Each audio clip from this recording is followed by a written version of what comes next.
اور ابھی آپ کو بتائیں قطر کے دارالحکومت دوحہ میں دھماکہ۔ غیر ملکی خبر ایجنسی نے بتایا ہے کہ قطر کے دارالحکومت دوحہ میں دھماکہ ہوا ہے۔ اس سے پہلے شام میں بھی امریکی فوجی اڈے پر دھماکہ کیا گیا ہے، اور اب سننے میں آ رہا ہے قطر کے دارالحکومت دوحہ میں دھماکہ ہوا ہے۔ غیر ملکی خبر رساں ایجنسی کے مطابق ایران نے امریکی اڈوں پر میزائل داغے ہیں، یہ اطلاعات موصول ہو رہی ہیں۔ قطر میں بھی امریکہ کے فوجی اڈے ہیں تو یہاں پر دھماکے کی آواز سنی گئی ہے، اور کچھ دیر پہلے ملنے والی اطلاعات کے مطابق یہ میزائل حملہ ہے، میزائل داغے گئے ہیں ایران کی جانب سے۔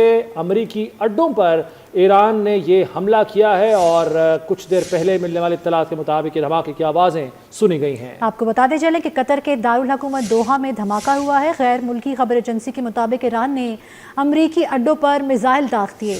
چند روز قبل امریکہ نے ایران پر حملہ کیا، ان کی فوجی جوہری تنصیبات پر حملہ کیا، اور اب ایران نے بدلہ لینا شروع کر دیا ہے۔ جہاں جہاں امریکی فوجی اڈے ہیں وہاں ایران جو ہے وہ حملہ کر رہا ہے۔ اس سے پہلے شام میں دیکھا گیا کہ شام کے امریکی فوجی اڈے پر حملہ کیا گیا، اور اب سننے میں آ رہا ہے قطر کے دارالحکومت میزائل داغ دیے ہیں۔ ابتدائی طور پر 6 میزائل بتائے جاتے ہیں جو ایران کی جانب سے داغے گئے ہیں۔ خبر رساں ایجنسی یہ آگاہ کر رہی ہے 6 میزائل، ان سے کس قدر نقصان ہوا اور کون سی جگہ نشانہ تھی یہ اطلاعات بھی آپ تک پہنچائیں گے۔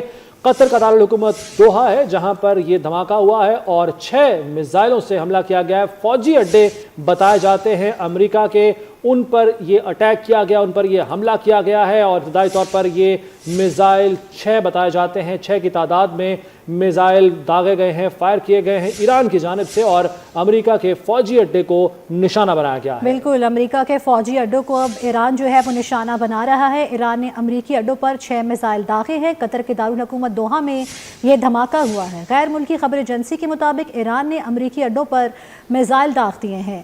آپ کو بتاتے چلیں کہ اس سے کچھ دیر قبل جو ہے شام میں بھی ایران نے جو ہے وہ امریکی فوجی اڈوں پر حملہ کیا ہے، اور اب قطر میں بھی یہ سننے میں آ رہا ہے کہ قطر کے دارالحکومت دوحہ میں دھماکہ ہوا ہے، اور ایران نے امریکی اڈوں پر 6 میزائل داغے ہیں۔ العدید ایئر بیس بتائی جاتی ہے جہاں پر بیلسٹک میزائل سے حملہ کیا گیا ہے۔ 6 میزائل داغے گئے ہیں، بیلسٹک میزائل جو اس سے پہلے اسرائیل پر بھی داغے ہیں ایران نے، اور اب قطر میں جو امریکی فوجی اڈے ہیں انہیں نشانہ بنایا ہے ایران نے۔ یہ جوابی کارروائی جس کا اعلان خود ایران کی حکومت کر چکی ہے، ایران کے آرمی چیف کر چکے ہیں، تو اب اس کی نتیجے میں یہ ایران نے حملہ کیا ہے۔ العدید ایئر بیس بتائی جاتی ہے جس پر بیلسٹک میزائلوں سے حملہ کیا گیا ہے۔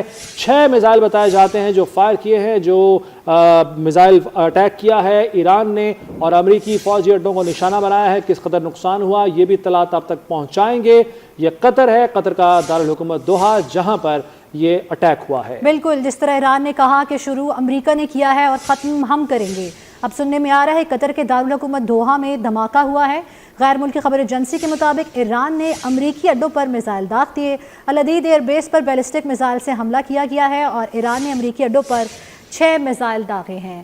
کل جو تھا گزشتہ روز دیکھنے میں آیا تھا کہ امریکہ نے ایران کی جوہری تنصیبات پر جو ہے وہ حملہ کیا، اور اس کے بعد ایران کی جانب سے بیان سامنے آیا کہ امریکہ نے شروع کیا تو ختم ہم کریں گے، اور اس سے کچھ دیر قبل شام میں بھی امریکی فوجی اڈوں پر ایران نے جو ہے وہ حملہ کیا ہے، اور اب سننے میں آ رہا ہے کہ قطر کے دارالحکومت دوحہ میں بھی جو ہے وہ ایران کی جانب سے امریکی اڈوں پر 6 میزائل داغے گئے ہیں۔